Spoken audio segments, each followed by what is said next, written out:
Batu, Barada, Nikto. You must remember those words. Gordon's alive. You know what the Turing test is? I know Kung Fu. Dead or alive, you are coming with me.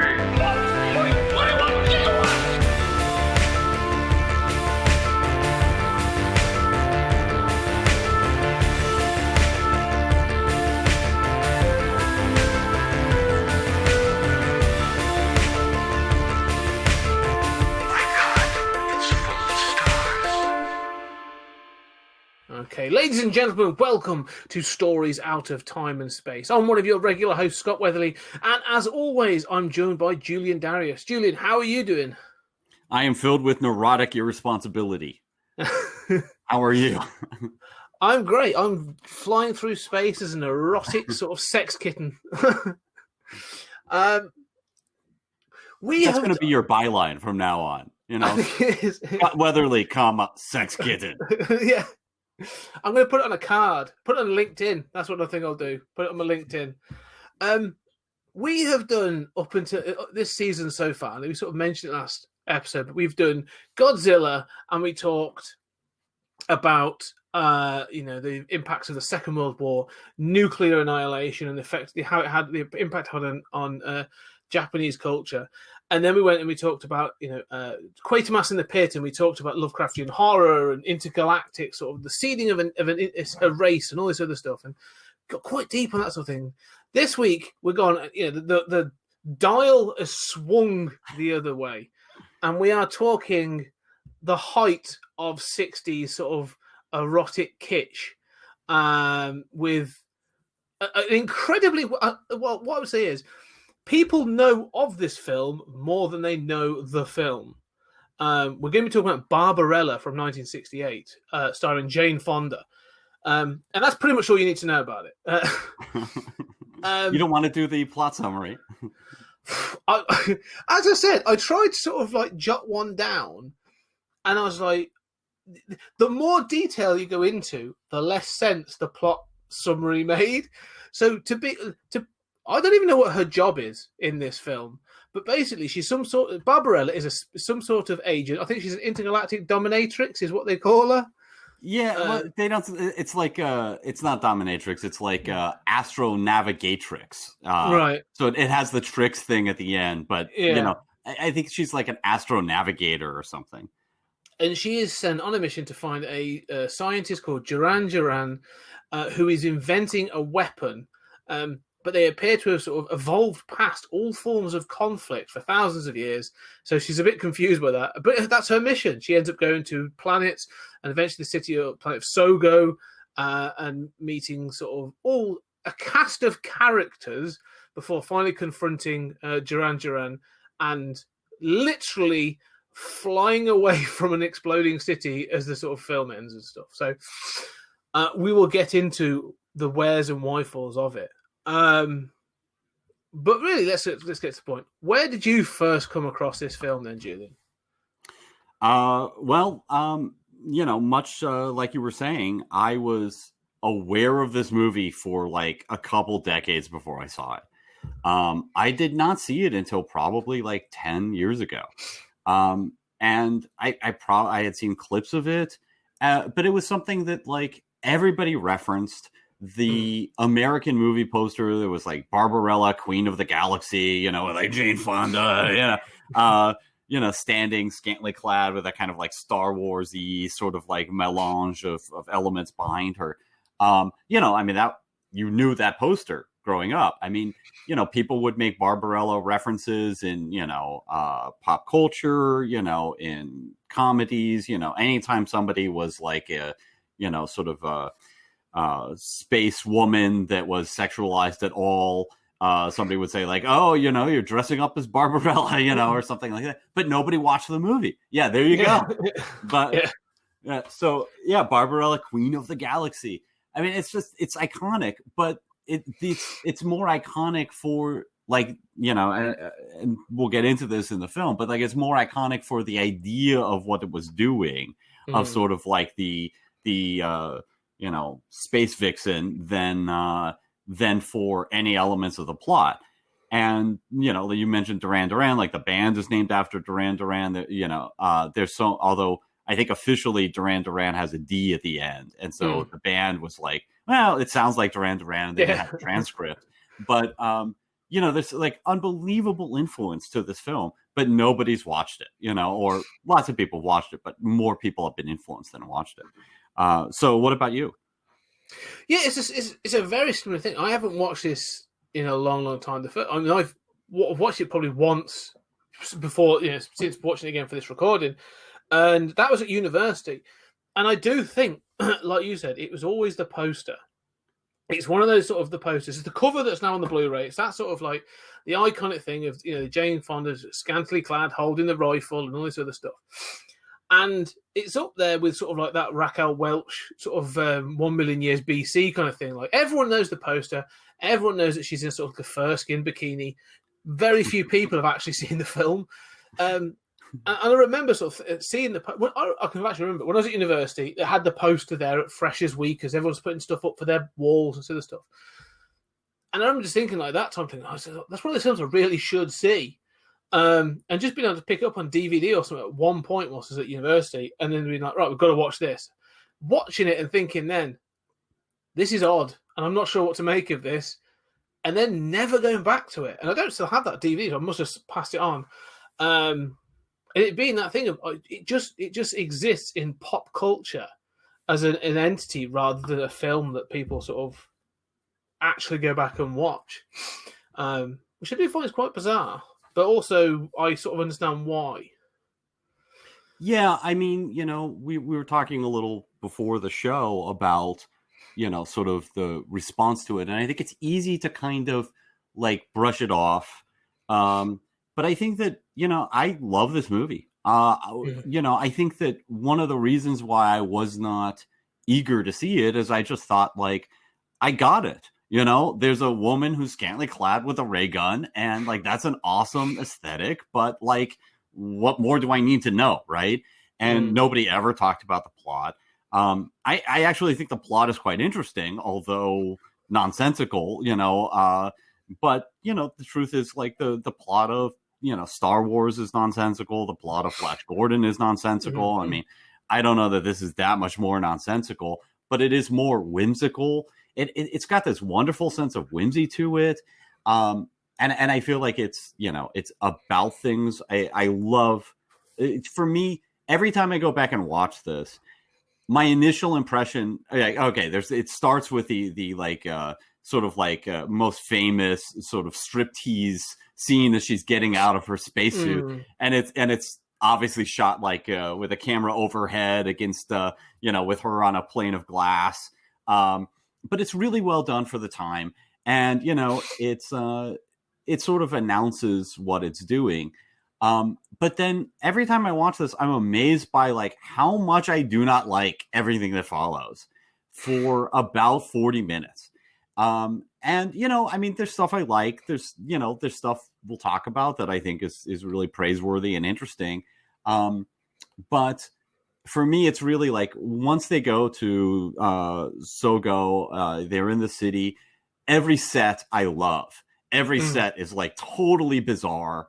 There's, you know, like this culture is totally alien and weird. Like the dialogue is all like suggestive and, you know, like and suggestive in the best sense, not just like a sexual innuendo, but suggestive in the sense of like, does that mean something in this culture, or are they weird, or is that a joke? Like, you know, it's just so weird. I love how weird this movie is. It does go to, I mean, like I say, when they get to Sogo, when they get to the sort of the final third of the film, like there are some really interesting ideas about. That's it, and they also they have really interesting ideas that just get moved on. They're like, here's something fascinating, move on. It's just sort of thrown away. And there's a couple of those which I'll bring up, which I thought were really good. But no, you're right. I find the first 10 minutes in particular, like, I mean, you couldn't do it today. Firstly, the striptease is you know, to be fair, it's well done. It feels very 60s. It covers the sort of the film credits, the titles as they go through. And then she's just in her spaceship, which basically is clad not just sort of floor to ceiling, but like 360 degrees in sort of shag carpet. Like it's incredibly sort of like of the time.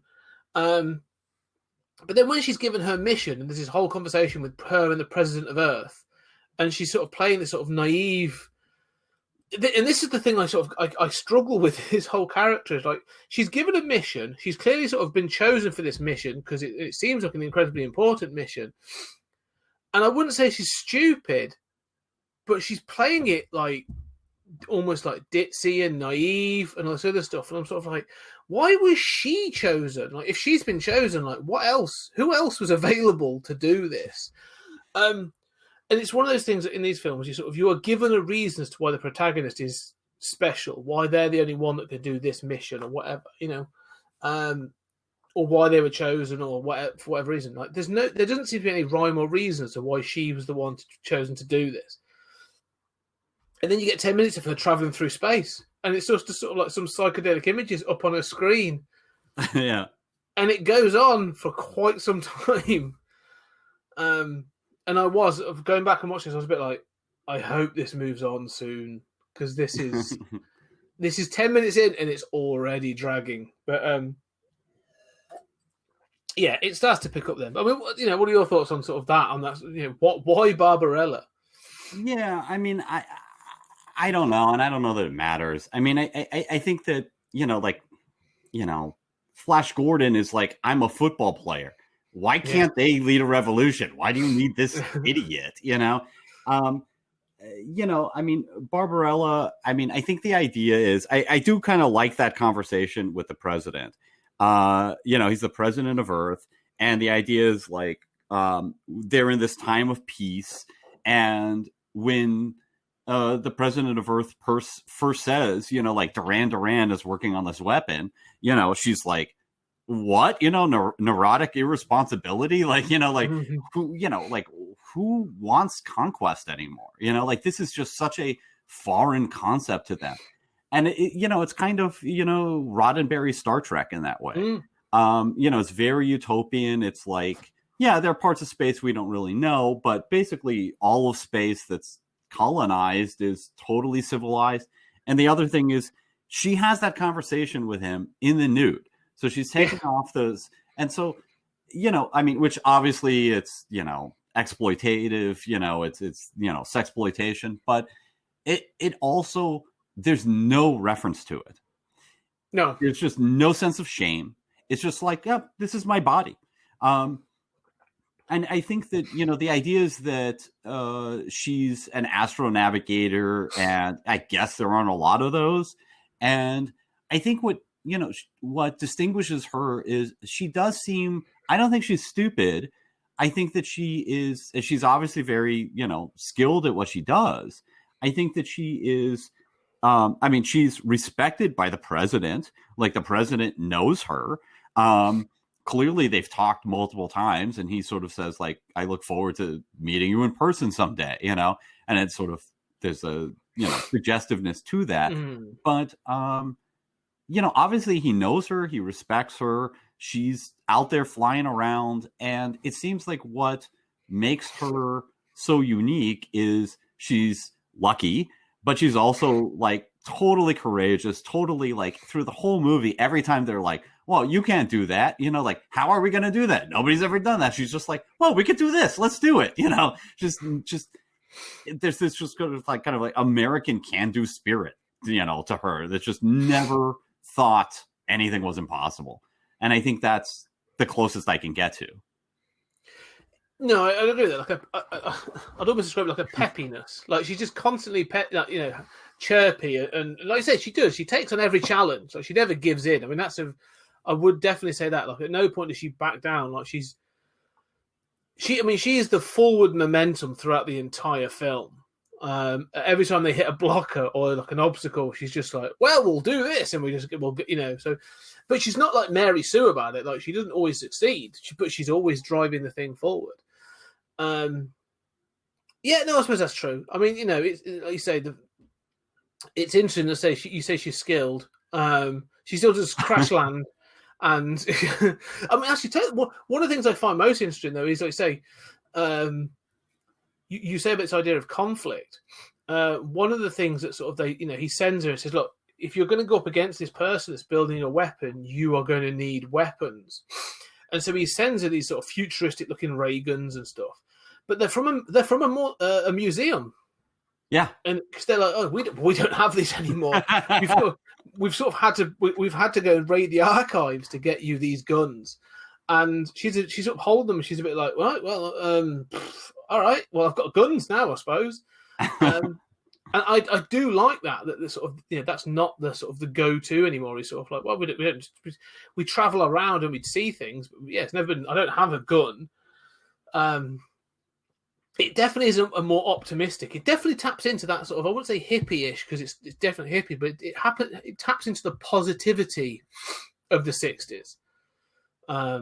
Yeah, absolutely. And and again, like, he respects her. I love the fact that she doesn't put clothes on.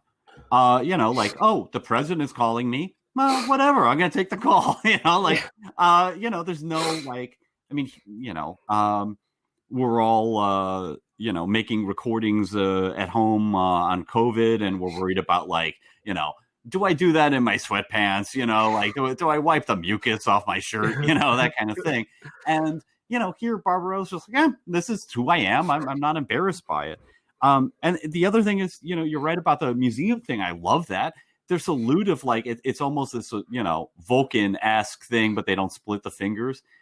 The way they sign on and off is by holding up their hands and saying love. What the fuck, man? Like This is so utopian. I love it, though. No, because that thing of love and sort of, there's two things really I think is all through this, because eventually we'll get to him, but the character of Pygar, who I'm never entirely sure if he is actually an angel or not, because it's never quite explained, but he does say throughout it, because he suggests that he slept with Pygar, that slept with Barbarella, but he says in it that, well, angels don't make love, they are love. So there is real positivity throughout this film. It's supposed to be about non-conflict. I mean, it's literally about good versus, like, ultimate evil, really. But yeah, no. Well, Barbara, go on. Yeah, you say good versus evil, but I mean, that's true. But I think that, not to, like, fluff up this film too much, but I mean, it's fundamentally about, this vision of the universe of Barbarella as wonderfully innocent, despite, having sex with multiple people. The only person who ever says anything about shame is Duran Duran, the villain. But, that vision of the world versus a vision of control and repression.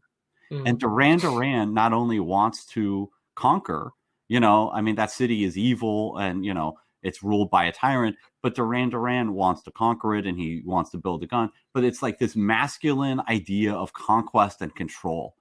And other than that, there's no sense of conquest and control. The vision of the world that Barbarella comes from is one in which, who cares who you have sex with? Who cares? If you're nude talking to the president. The idea of that kind of masculine force of control and conquest seems to be utterly unknown. Yeah, I mean, being naked and talking to the president in 2020, that has whole different connotations at the moment. But it's very true. But one of the things I also noticed in this film, at no point, apart from sort of her being beautiful and sort of it being around sort of sex and stuff, and again, they don't refer to it as lovemaking, her being a female warrior is never questioned. Mm-hmm. Like, at no point is that, but you're a woman sort of thing, which would have been amazing. It's not even a thing. Oh, it's just Barbarella's here and she's going to sort of take them on. Like, it's just a part and parcel of it. And I love that again, like, it's just, who she is. It's just, she's just there as a character. One of the things I will throw out, because again, you say about this thing that's influenced future films. And we've talked obviously about the sex and stuff that's in it. There's also this notion of, it's sort of alluded to until it's finally explained, which is weird because it's almost like the wrong way around. But it's explained at one point that physical sexual contact is no longer a thing in the universe, and they have this drug, and they touch hands, and it's sort of like a psychosexual thing. And all I can think of is Demolition Man has clearly taken from this film, which I thought was really weird. I was like, that's a really weird reference. I'm now thinking about a Sylvester Stallone action film from the 90s, but there you go. But yeah, no, there's this whole thing and I'm going to just drop this idea now because it sort of struck me after watching the film. Is she's a naive character? Should I say she's not ashamed of her body or her sexuality in any real way? But when she crashes onto the planet, and she's attacked by these kids and these dolls, which I'm not entirely. The only thing I can think of that exists solely for her to be rescued by the beardy, hairy guy. That's it. Mark Hand, yeah. Yeah. And so sort of like his purpose in the film is to introduce her to physical sex. Because he sort of saves her, takes her into this little cabin thing, which is his boat. Which, to be fair, again, the sets on the ice planet are crap, but the design for that sort of ice skimming boat thing is actually really cool. Yeah. It's literally like a little log cabin with sails. I was like, that's really cool.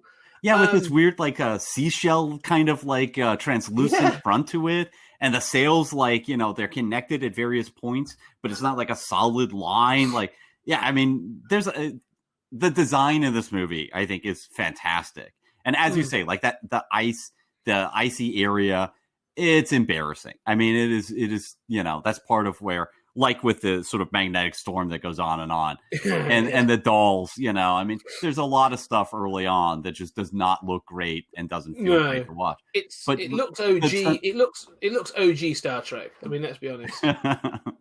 Yeah, the worst of Star Trek. Yeah. But the thing I find interesting was, I mean, he says to her, like, for having rescued her, she says, what do you want? He says, I want to have sex with you. I want to make love to you. And she's sort of like, oh, okay, well, I've got one of the drugs here somewhere, and sort of thing. And he's like, no, not that way. The real way. I want to, proper sort of intercourse. And she's sort of like, oh, well, we don't do that anymore, really. I mean, it seems a bit pointless. It's really inefficient, isn't it? And she sort of gives in incredibly quickly. And then it sort of cuts to the next thing, and she's obviously now experienced this sort of physical thing, and it's changed her because now all of a sudden she's very open to it. But what I thought was really interesting is it could have been anyone, but he's almost like a caricature of manliness. She's obviously very, very feminine. She's wearing very I wouldn't say wholly revealing, but very sort of suggestive clothing. It's very well designed. I mean, the thing is, the costumes in this are great. Like, they're amazing. But he is literally wearing a hairsuit. Yeah. And he's got like a big beard, and he is sort of like the manliest man they could find without being a lumberjack for this film. And it's just quite interesting that he is the one that introduces her to like physical sensation. And I was like, is that meant to be? Is that like a 60s thing? Is that sort of like, I don't know, but it just felt like a very intentional choice. Yeah, I mean, I kept thinking of, Sean Connery in that role, Yes. I mean, it's so Sean Connery, like, I prefer the old-fashioned way, Yes. Yeah. You could totally see Connery in that role. Yeah, no, I mean, I know what you're saying, and I think that, I mean, ultimately, I'm sure we'll have this discussion and keep coming back to this about like how to understand this film and understand this character and this plot in terms of feminism and the development of feminism. And there's no doubt that, that is one of the more problematic elements, right? Like, on the one hand, I think the way she yields to him and says, oh, well, so it's problematic that sex is a reward. Like, you've rescued me. I want to do something. But when he's like, well, I'd like to have sex with you, she doesn't bat an eyelash. She's like, well, that seems barbaric to do it this old fashioned way. But, so she I'm not saying that isn't problematic, and you're right that it's problematic that he's like, the most, by far, the most sort of like ultra masculine figure. But and then that he kind of like initiates her, and she's sort of singing, and that's a cliche, but I think it's done pretty well. But yeah, I mean, I think those elements are problematic, but I also think like the way she is just like, oh, well, that's fine. There's no like, I'm not that type of girl. That's clearly not a thought that's ever occurred to her. The idea that she's somehow tainted or, a slut or any of this, like that does not exist. And even at the end, like the, this, monstrosity sort of spits her out and sort of does it because she's so innocent. Well, she slept with like two guys, and the movie is like, no, you are majestically innocent.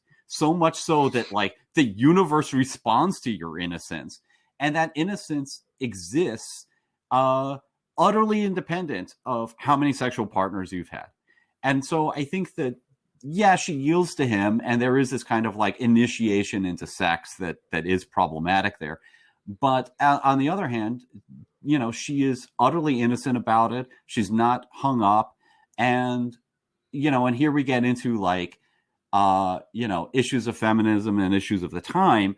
I mean, this is the 60s. And, in the 60s, like we shouldn't pretend that like the hippie countercultural movement wasn't sexist.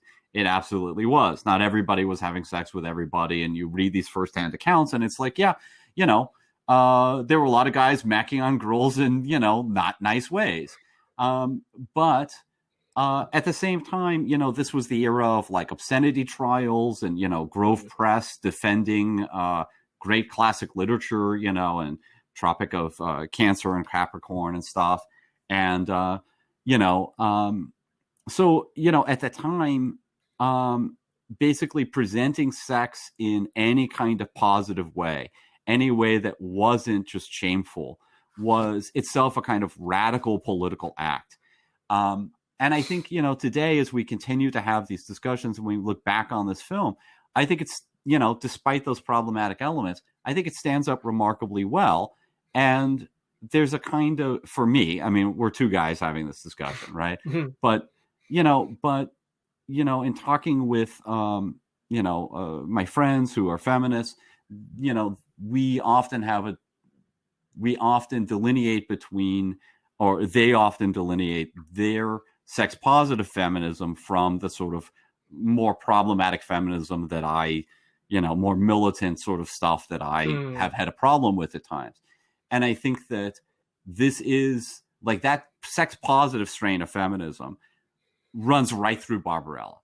Barbarella is just a wonderful example for me of, a good kind of feminism that hopefully we will continue to move into.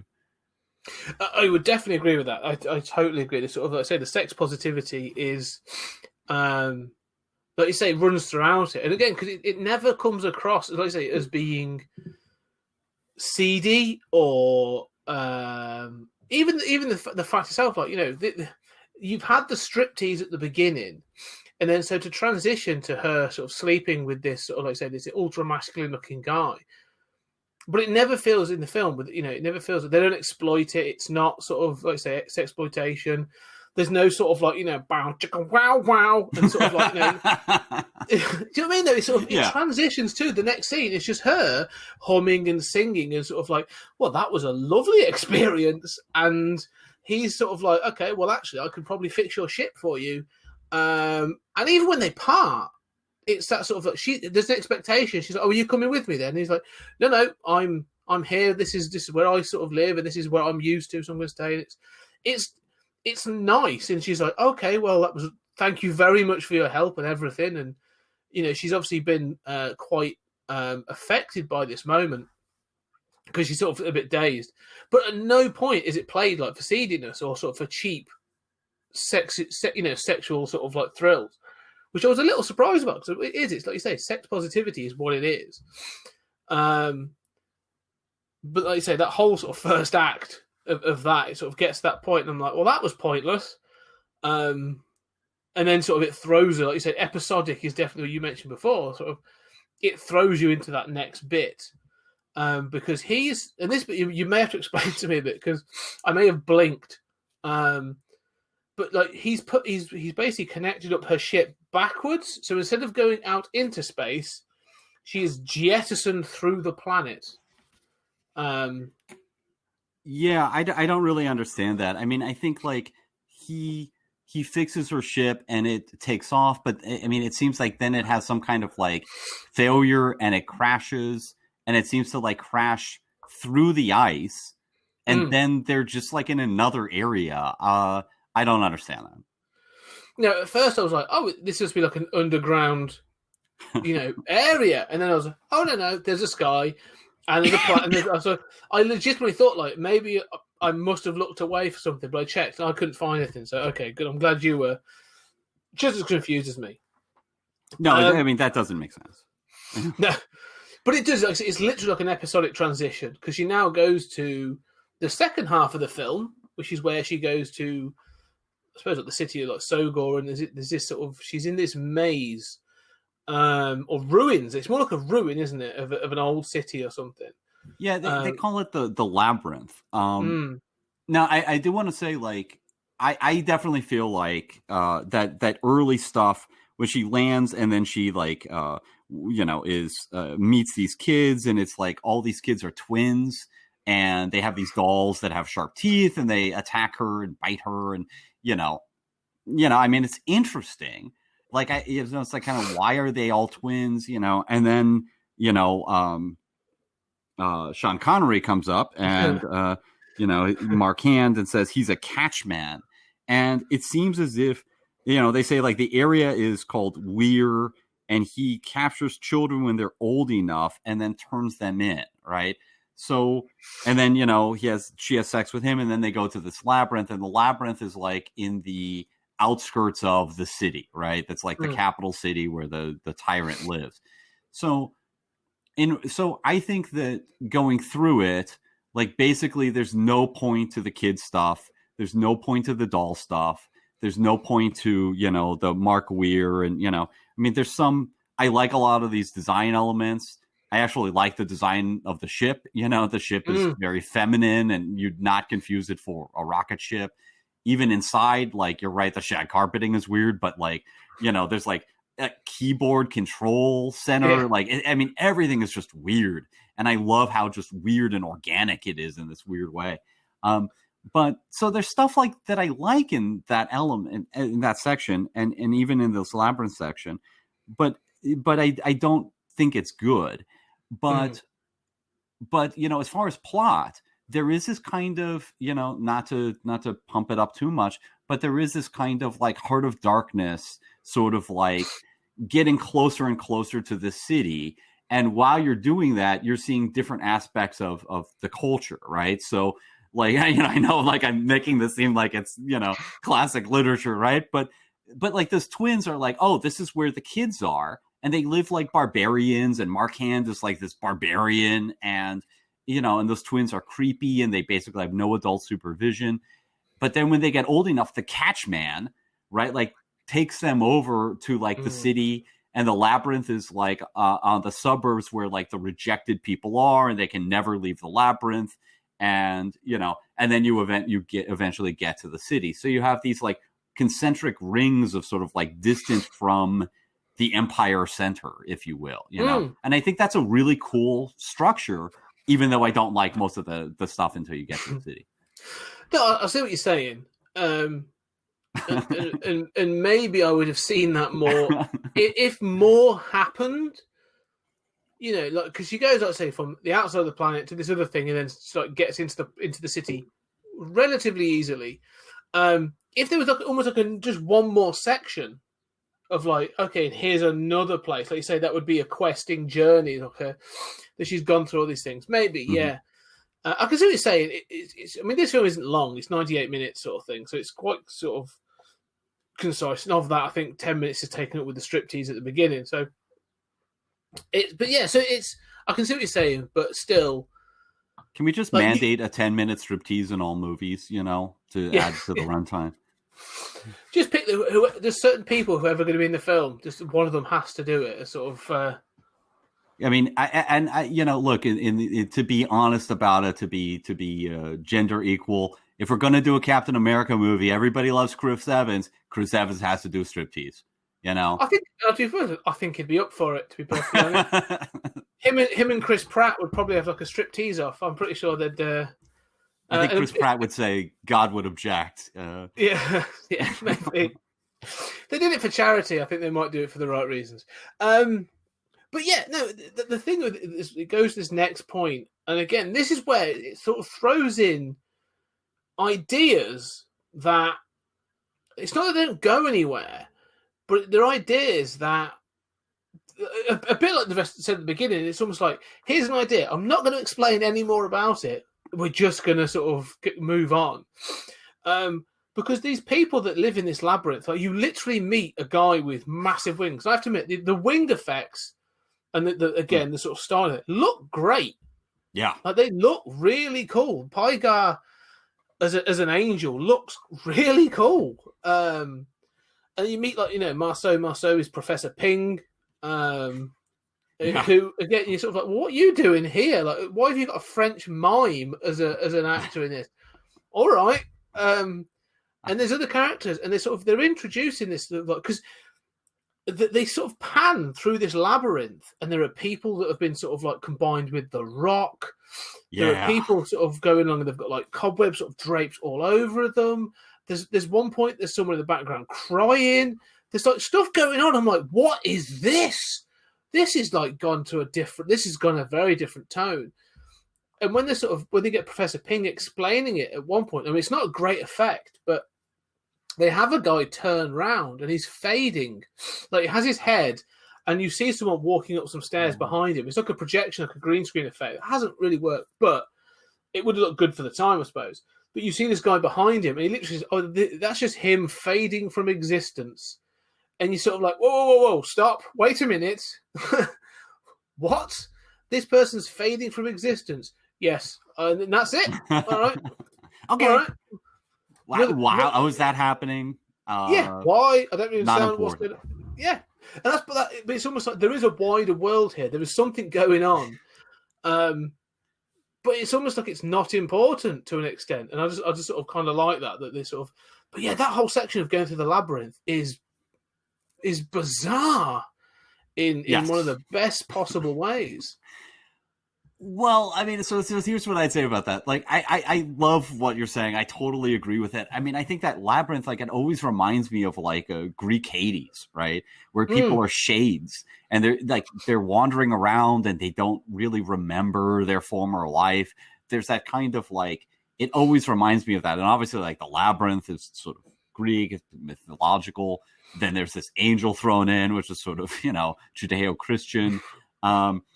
It's very bizarre. It's very symbolically resonant. I mean, the people like fused with a rock is so creepy. Those kind of, you point out those spider webs and, that guy fading. I mean, it all sort of is symbolically resonant and cool, but you're right that like, there's no real attempt to explain in any coherent way how this civilization works, right? Like, why do you have twin kids? Do you exile? Like, there's no children in the city. Do they, or in the labyrinth? Do they, like, how do they have kids? First of all, then they exile the kids like to the outskirts where they're like living in Thundar the Barbarian. Yeah. And, and then when they get old enough, there's like a guy who wears, furs, who goes around and like catches them in nets and takes them to the city. And then if you piss off the city, we put you in this like labyrinth where you start fading away and you become like shades and you lose confidence and, your sense of self. All of that is like massively symbolically resonant, and there are great ideas there. But none of it really makes sense coherently as a coherent world. On the other hand, we've discussed so many movies where that's my complaint. Where I'm like,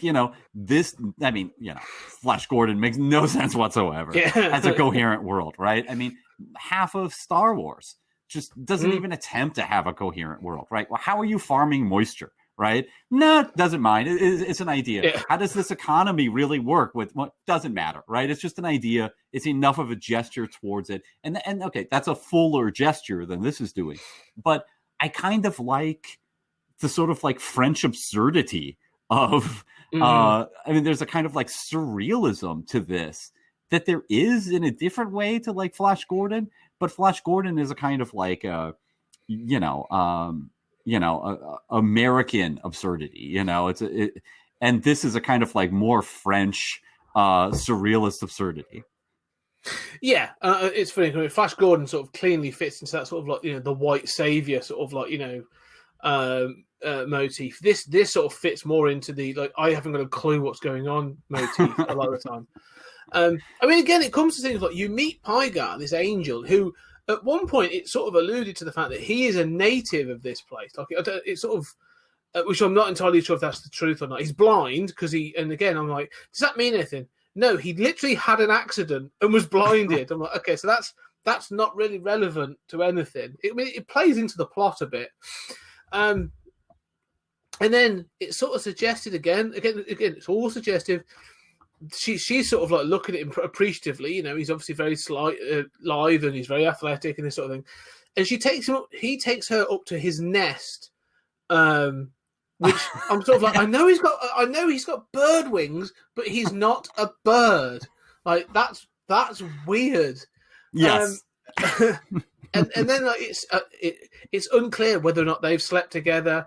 But it seems quite clear because, people start looking up and he's flying around and Professor Ping, sort of Marceau sort of says, oh my God, look at that. Finally, which sort of goes, oh, so he couldn't do that before? Like you didn't say that a minute ago. No, they did. They do. Okay. So they do say like that he can't fly. And she asks the professor about it, and Ping says like it's in his mind, right? That it's like it's psychological, and like again, I think like the nest thing is just one of those like weird Flash Gordon like crazy ideas that you just put in without a filter. I had the same response, right? Yeah. Why do you live in a nest? Yeah. But I like that he's blind. Like that is sort of symbolically resonant, especially with the sort of motif that the blind figure going back to Homer can see, right? But yeah, I mean, it is said that like he can't fly anymore, and it seems because he's like down on himself. He's blind. He doesn't believe in himself. And Ping says like, oh, that's psychological, and then. She sleeps with him in his nest, and the way they've had sex is it's not as clear as the Sean Connery dude, but you cut to her reclining and singing just like with the hunter guy, and it's like, oh, like she's starting to enjoy this now. She's okay with the old ways, and then suddenly he starts flying, and Ping sees him flying and says, interesting therapy. Yeah. Yeah, I mean, it's true, like she's laying in the nest and sort of strategically placed grass, all over. And yeah, it sort of, again, it's almost like, for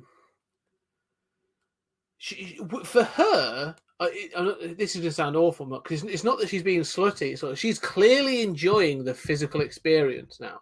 Because there's a third encounter, which I think is quite... Because the other thing is, humour starts to be introduced at this point. Up until now, like it's been a little bit unclear about the tone that it's trying to strike.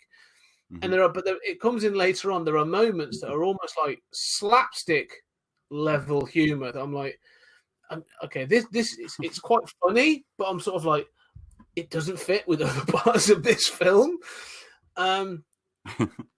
But yeah, it's clear that she is now getting quite into the groove of this sort of like this physical lovemaking, where she's like, "Oh, okay, great. Well, he's an angel, and I'm all for that." And it just sort of seems sort of like, again, it's not a big deal. It's just sort of another encounter, and actually, it's had, as you say, it's had another positive outcome. Mm-hmm. It's not it's not looked down upon. It's not a sort of like a oh god, she's only just slept with the other woman. I don't know what the time passing is, but she's being busy. But it has another positive impact or another outcome. So again, sort of quite sex positive, really, I suppose. Yeah, and going back to like the Hunter when they're just like, oh, we're going our separate ways. I remember like the first time I saw this, even relatively recently, it was just shocking to me. I mean, it's just like, it's shocking to me that there's not that like painful goodbye. Like, it's just like, well, I'm going to stay here. I'm going to do this. Like, we like each other. That was really awesome. I hope to see you again. It's like, there's no like lingering, like, oh, shouldn't we talk about being in a relationship? Like, there's no aspect of that. And the same thing with that angel. It's like, there's no feeling on the movie's part whatsoever that this is that of judgment of her. It's positive to him. And again, I think like there's a kind of problematic aspect in that both, okay, the Hunter sort of initiates her, and then that's a reward for him. She enjoys it, but then the second time it's like therapeutic for him. I mean, I'm not saying this isn't problematic at all, but I love that there's no shaming, and there's this sense of like, she is beautiful, that angel is beautiful, let's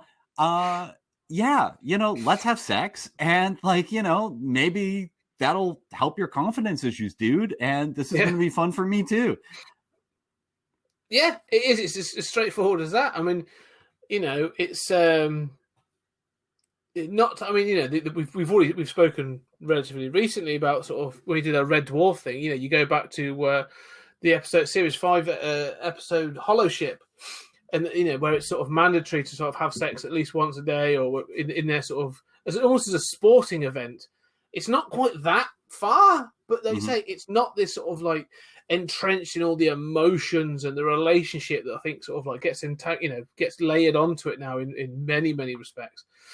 So yeah, it's almost we've talked about it quite a bit, but it's almost like a footnote in the film. It just sort of happens, and this sort of the film sort of goes, right, well, we're moving on to the next bit, and she's like, well, I've got to get into that city, and this is where you sort of get the explanation of like how, to an extent, of how things work. This sort of boggles my brain a bit, because I was constantly wondering, like, why would you live here? Like, why would you live on this planet? Like, there's clearly intergalactic travel. Why here? So this city is powered by a watery mass that exists. What do they call it? I forgot what they call it, but it's Mathmos. Mathmos. There you go. So yeah, it's a watery mass that exists across or under the planet, and it feeds off. And I'm going to make another film reference, which I couldn't believe I was thinking about when watching this film. But of negative vibes and evil sort of fuels it, and it then in return gives them energy and warmth and and to the extent of like people are fed to it and like other stuff. And again, I was thinking, so it's basically a psychosomatic gooey substance that lives under the city and has been driven by negative vibes. Dan Aykroyd has watched Barbarella and put it into Ghostbusters 2. Yeah. Well, I was thinking about Solaris, with that sort of like planet surface that is somehow psychoactive. And you can sort of see the Mathmos underneath. I mean, okay, so once they get, like as they're flying to the city, you have those weird like flying contraptions, and they're the weirdest design. It's like there's two pods and they're kind of conical on top, and they've got wings, but their wings are like these convex shapes. Yeah. I mean, so like, okay, that's cool. Then they get into the city and you're introduced, like, I love this Mathmos idea. I think it's just underneath the city because it like explodes at the end and it destroys the city and maybe some of the surrounding labyrinth. But I don't know that it's the whole planet. You might be right. But I love, like, you see it through this like translucent floor, and it's like, this city has been built on top of this unfathomable alien consciousness. I mean, it's the trippiest shit imaginable, right? Yeah, but it's visually awesome. It is. I'll say, because there's a scene, and they go through the city a little bit, and you see that you are told that the people that live in this city have to be evil in order to sort of continue to sort of feed Mathmos in order for it to give them warmth and heat and food and all this other stuff, whatever. And so that's sort of how they live. But more than that, they get sort of the angel gets captured, and sort of so Barbarella has to save him. And again, at no point is she ever really just the sort of like the damsel in distress. Like, she does a lot of the saving, which is cool. But she sort of saves the angel, and they back up into a chamber, which has got 3 doors on it. And a voice comes over and it's basically sort of like, and you see it through this is where you see Mathmos through the floor, and it's like this bubbling grey mass, and it changes colour and stuff. It is really cool. But you are given sort of 3 options for death. And I was sort of thinking, like, I was trying to grasp what this was about. And it felt to me, it's like, this chamber, if you've had enough of living in this city, it's almost like this is a suicide chamber. Absolutely. I can't live this way anymore. But I love the fact it gives you 3 options, 3 doors, and you see someone go through one, and there's just a screaming and stuff. And again, I was like, this is a really dark idea, but in a really sort of like say like peppy, trippy film. This thought of like, I can't live in this evil city anymore. I'm going to have to kill myself. I was like, wow, that's going somewhere. Yeah, I mean, I think that I for me, it's part of the trippiness, right? Yeah. I mean, like, I wrote down in my notes, like, it's a suicide room. Like, it's like, the Futurama, like, suicide booths or something. But yeah, I mean, then you start getting into like the design of the city. And for me, like, once you're in the city, everything picks up, and I basically love everything. Right away, like, they land in the city, the angel's sort of captured. These men sort of attack and capture her. It's implied that they're going to rape her. A woman with an eye patch shows up, and kills them. Then there's like stairs inside this plastic tube, and suddenly you're at a wall with like these giant metal threads coming out of it. It's just like, like this is some art installation, in a museum, postmodern museum or something. And then they stumble, they retreat into this suicide room with a Mathmos through the floor. And, and you think, so not only is like every element of design amazing, and mind-bending, but then like I also am so intrigued by how does this society function? Like you're saying, like clearly people get pissed off and done with it, and they're just like, oh, I'm going to go to that suicide room. But even that suicide room is like whimsical and bizarre. Like, if you're going to kill yourself, you should have 3 choices. Like, what's going on? And then it says, like, if you don't make a choice, we'll kill you unpleasantly in this other 4th way. It's very bizarre. It is. It's sort of like, we've got these 3 terrible ways, or the 4th awful way. So make your choice. But you're right. I mean, because also, like I say, it's 2-tiered. This set is 2-tiered, and she goes up this like flight of stairs, which is great because it's like a perspex tube with stairs in.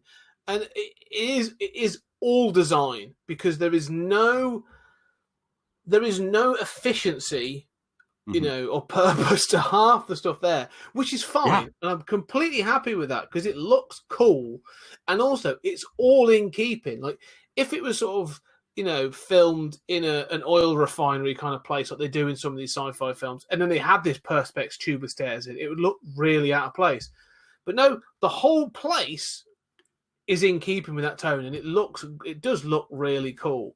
And I can imagine whoever did the design for this, it looks very European. Like, I can imagine, sort of, because we should say actually, the whole thing is based on a French comic, and so it does seem very in keeping with that aesthetic.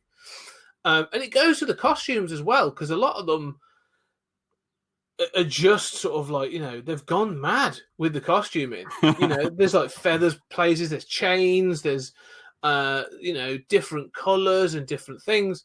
I mean, when they are rescued by the guy called the concierge, and he walks in sort of like what is sort of a bit like a weird sort of Japanese kimono kind of deal, but it's got like almost like the front of a boat sticking out the front of it and stuff. I'm like, someone's had a real good time designing and making these costumes. Yeah, I love that stuff. And then he walks them through this weird door that's like not rectangular, but it's not like, it doesn't even come all the way down to the floor, and it's not even like an oval. It's just this weird organic shape.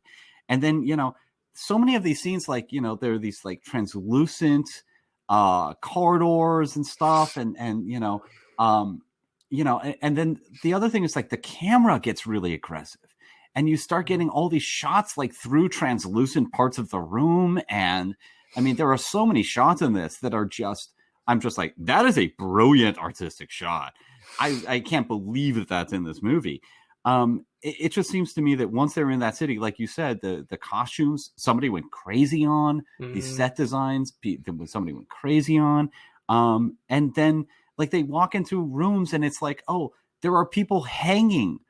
Like they're into BDSM, like they crucify the angel. There are people hanging, like clearly there's like a sort of like BDSM subculture going on here. And then there's like, people doing opium, and the opium is from like, there's a dude like in a giant kind of like flask, and it's Essence of Man. That's what it's called. Women are getting high on the essence of man that's being distilled from the dude, like half submerged in bubbling water. Like, it's so bizarre. Yeah. And I love the fact that, again, sort of, I almost, watching it, one of the things that I noted was I almost feel like this film was filmed in a linear fashion, and they got more adventurous as they went on, because they get to the sort of the first shots of the city and filming through the city. They are not to say they're standard. They look good, but there's a lot of wide shots. Then it comes in sort of like a middling shot and this sort of stuff. It's very sort of fixed camera. It's fine. And then it's almost like you say, so the cinematographer or the director's gone, this set's amazing. Let's try this. Let's try that. And they do this, really start to include like the set design in the shots. We do talk about there's several, and weirdly the wrong, like weird occasions. Like the end in the finale has got these like rotating, like magnifying glass lenses. Yeah, and that's really cool. And that sort of like feeds into the whole thing, and it looks good. But they also have a comedy scene at one point, and we'll talk about the rebels in a minute. But they have a comedy scene about a radio. They're trying to turn off a radio, but it's all shot down from the top of a perspex tube down to the two characters. I'm like, this shot's awesome. It's really, but it's a really sort of like silly, whimsical scene, but a really cool shot.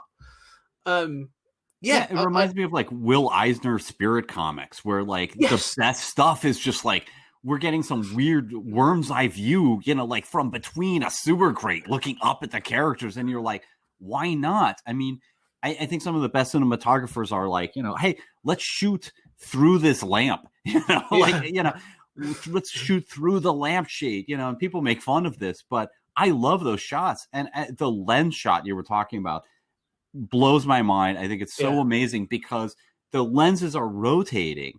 And so even more than through that tube, like you're watching the figures, but the figures are constantly being distorted and changing shape. And that seems so correct for this sort of whimsical, incoherent sort of stream of consciousness story. But it seems that the more they go on, the more adventurous they become with how they make this film. And I'm pretty sure if that's the case, I can imagine they're all sat at the end of this going, I wish we could film the beginning again. Like, so much cool stuff we could have done. But yeah, because I mean, she does. You talked about the woman with the eye patch as well, who sort of basically tries to attack Barbarella, and Barbarella's like, "No, I'm all right, thanks. I'm sort of not bothered by that." And it turns out that the reveal is that she is the tyrant. What do they call her? The ultimate tyrant, or they call her the Great Tyrant. The Great, and then Tyrant. Later on, they call her the Black Queen, and it's like, now you're calling her the Black Queen? When did she become the Black Queen? Yeah, she did it, but she's better as the Great Tyrant. And again, she's an interesting character. Like, she's basically like, oh yes, I go out amongst my people as an assassin with an eye patch and knives to kill them. Yeah, in disguise. Yeah. But in disguise as a murderous, insane person. Yeah. So I was like, that again, it's quite dark, but that's actually really cool. Another cool idea that gives into this idea that this city, in order to live here, you have to buy into all of your vices, all of the evil. It's there. And all of that is on display, but never gratuitous. Yeah, and I think in this scene, this is another scene where it's like, oh, I feel like this is hitting its stride when they're introduced to the Great Tyrant, and first of all, you start meeting another class of people, and they have like 3 spikes of hair on their head, tubes of hair. Like again, like they've just gone crazy with the dress, crazy with the hairstyles, the costuming, and they bring Barbarella in to meet the Great Tyrant, and it's in this like weird, like kind of like inside a whale-shaped room with like these ribs that are, and it's like, who designed this? It's so trippy and mind-blowingly, beautiful and weird. And then the Great Tyrant, not only does she not have an eye patch anymore, but she's got a translucent spike on her head. It's like, did Lady Gaga design this? That's what I was. It's so funny you say that, because I was watching it, because she's got this black sort of like lace and feather and all kind of stuff, this dress. And then she's got very long black hair. She's a very beautiful woman, but then there's like huge unicorn horn thing going on. And I did think like, Lady Gaga has watched Barbarella. Like there's something more to this. But that I was fascinated to see. It is a crown in some respect, because it comes up again later. But I was like looking at her head going like, how does that attach? Like again, this is really well done. Like the hair and makeup and stuff and costuming in this film is incredible. But yeah, like you say, some of the scenes are just great. The sets are great. I can imagine someone's like, they've done their design and they've done the drawing, and then they've handed it to the sort of set builders, and they've gone, there you go, and someone's just gone, oh shit. Yeah, it's like they realized at some point, oh, they just want us to go crazy here. Let's really go for it. Yeah. Yeah, I mean, I feel like, I guess that horn is like the symbolic phallus. But again, like, there's a woman in charge. Nobody says anything about like, oh, the Great Tyrant is a woman. That's not a thing. Nobody says one word about it. It's, nobody ever thinks about it. But then the other thing is like, the dialogue becomes strange. And one of the things I love about the city, I've already said, is like, how does this culture work? And you get like hints with the suicide room, and the tyrant going down to murder her people. Like there's all these weird aspects. But the tyrant, calls Barbarella pretty. Never says, and then so Barbarella then grabs the gun, which is out of energy, and holds the Great Tyrant hostage. And so the Great Tyrant has just said, like, oh, you're feeling the effects of Mathmos already. Then Barbarella grabs the gun and threatens to melt the Great Tyrant's face.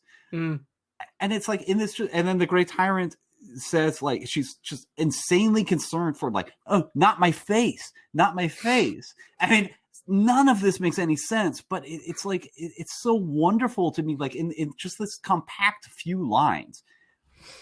Finding myself wondering, like, is the Mathmos affecting Barbarella? How much does that affect the entire plot going forward? And also, like, the Great Tyrant being concerned for her face, like, does that mean she's obsessed with beauty? What does that mean? Like, I mean, if she's shot in the head, she's probably going to die.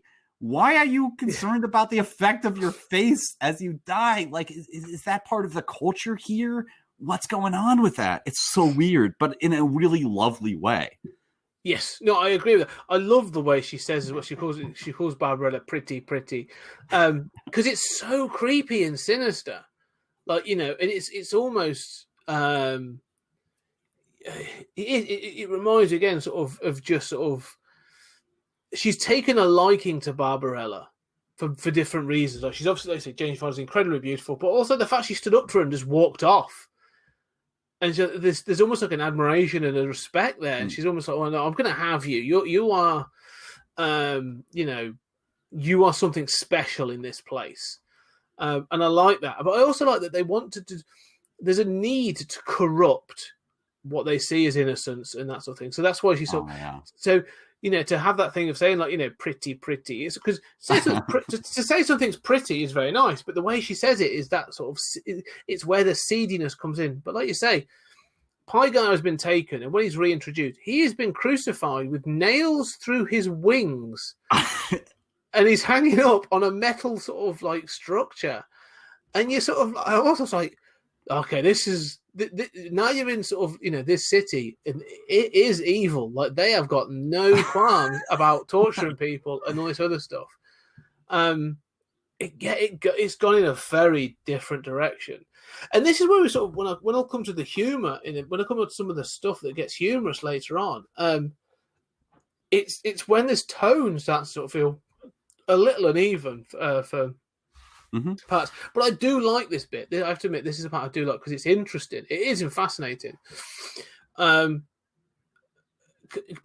it's just still this thing of sort of like I'm not sure what's going on. The thing is, I remember watching this film. I'll be honest with you, I didn't check my watch other than the very beginning of the film.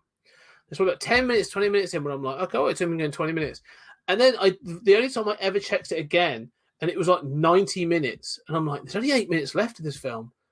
How is this going to end? Like, I don't know where this is going. Right up until the end, I didn't know where this was going. And like you say, when she's now met the Great Tyrant. She's now met, Pie Guy's now been crucified. A hell of a lot of stuff happened. And I've still got no bead on what the hell is happening with Duran. Yeah, you've never, well, you find out later you have met him. But... nobody knows that he's not introduced. I mean, it's very weird. I mean, that crucifixion image is so striking, and there's blood on his that beautiful, we both like those white angel wings. They're spattered with blood, and I feel like we're like in a Jodorowsky movie all of a sudden. Like, this is crazy. Yeah. Well, like I say, the Great Tyrant sort of, you talk about the beauty and stuff, and she acknowledges he's blind. And at one point, she has him sort of pinned to the floor, and she mounts him and sort of forces his hands to caress her. And she says basically, like, if you weren't blind, you would see how ravishing I am, how beautiful I am, or something. And there is that obsession of sort of like, she clearly knows there's a connection there with Barbarella. So is it jealousy? Does she want this angel to, to see her as beautiful and this other stuff? And so again, I find that sort of, what's driving the tyrant, the Great Tyrant, and her sort of behaviors. I don't know. Yeah, I mean, that's interesting. I forgot that about, I remembered that there's this attempted seduction scene of Pygar. But, I mean, that seems to play into the, oh my God, don't melt my face kind of weird reaction. One thing that is clear is that not only in controlling as the tyrant, but also in being so concerned for your beauty and appearance, she represents a kind of like ego. And, the beauty thing might be a feminine ego. The conquest thing we could say is at least a traditionally masculine ego. But she clearly represents a kind of like, egotistical force in contrast with Barbarella's overwhelming innocence. And I think it's, it's only through these contrasts that I realize, like, Barbarella does not care that she's attractive. No. Other people say she's beautiful. She clearly, like, she knows other people think this, but she doesn't, she's not concerned with looking pretty. No. She wears awesome outfits, but she doesn't seem to be wearing them in an attempt to seduce. She thinks they're cool, like she's never, I don't know. It's amazing to me that you have this female character who, if this were a male character, first of all, every challenge, instead of saying like, oh, let's do this, these male characters would say, oh, we've got to soldier on. Don't give up. You've got it, and they phrase it in this way. She just deals with it with this unfailing, innocent grace. And in the same way, seems utterly unconcerned by whether other people think she's attractive. Yeah, no, and that's again, it comes down to this thing of like, she as a character is interesting, but like you said, like, The fact she's a woman never gets addressed. It's never an issue. The fact that she's a warrior is never really a bother. Like, she herself is just herself. She's so comfortable with herself of being just herself that, like, whether she's considered attractive or not, or whether she's considered brave or not, doesn't bother her. She's just like, well, I'm just me, and I'm here to do this mission, and I'm going to sort of do it, and that's all there is to it. Like, it's just, it feels straightforward, but it's not. There's more to it, but it's a confidence. It's just self-confidence. Like, she's just completely comfortable with who she is. Even when after this scene, she escaped, or she's saved, but she goes, she's saved by the rebels. Oh no, because firstly, there's a torture, there's a death, and she's going to be executed by one of the weirdest scenes. Which I've seen Alfred Hitchcock's The Birds. I've seen how you can make birds creepy and sort of unsettling. This isn't it. Yeah. No, this is not one of the better scenes. But I love, like, again, they're like, okay, we're gonna like execute you, right? We're gonna do something terrible to you, and then they go into another room, and you're like, the first thing you see are like these Egyptian kind of like sculptures of like bird heads, and you're like, there's two of them, and you're like, what are these attached to? Like, what am I seeing? And it turns out that they're both like, why again? Like, there were. I mean, it's so weird. Okay. So, I mean, there are these twins outside of the city, right? Then the flying crafts have the two twin cockpits. Here's this like bird cage thing. There's one cage underneath, but it has like two sort of like oval areas that each have a separate, there's this weird kind of doubling thing going on. Yes. It's still, I don't know what to make of it, man. But this turned out to be just like a cage. And apparently when they shot this, they shot this for a while, and they had to get these birds, and they like you can kind of see like they put a fan in the floor, and they covered Jane Fonda in birdseed, and just put this fan just like slamming the birds around in a frenzy, and are just like, yeah, let's just do this for hours a day over and over again, and like the birds were shitting on her, it's just, this was not well executed. It's that thing of like, if they've got that much footage, yet this is what they chose to use. I mean, it's funny because they come out, and at first I was like, because I mean, I wouldn't want to be in there. It is quite a weird, horrible situation. So she's in this thing, and tens of birds, budgerigars. Let's not even say birds; they're budgies. Come out, and they're all flying around. They're all multicolored. There's some wonderful colors. There's blues and yellows and greens, and it's great. And then she's sort of like, and it's sort of like, then they'll show bits of her costume being ripped, and there's some sort of fake blood on there. But all I'm seeing is she's then lying on the floor panicking, and just a row of budgies are sat on her leg. And I'm like, I can't get the past. This looks awful. It looks dreadful, because those budgies are just like, yeah, I'm done with this. I'm just going to sit here, and I'm going to enjoy whatever's going on. But they're perching on her. Yeah, they literally just sat in a row along her leg, and she's trying to act and stuff. And it's just sort of like, yeah, this wasn't a great choice. But what I would say is, again, this is a different era. So, because I'm pretty sure Peter would have been involved at some point with this.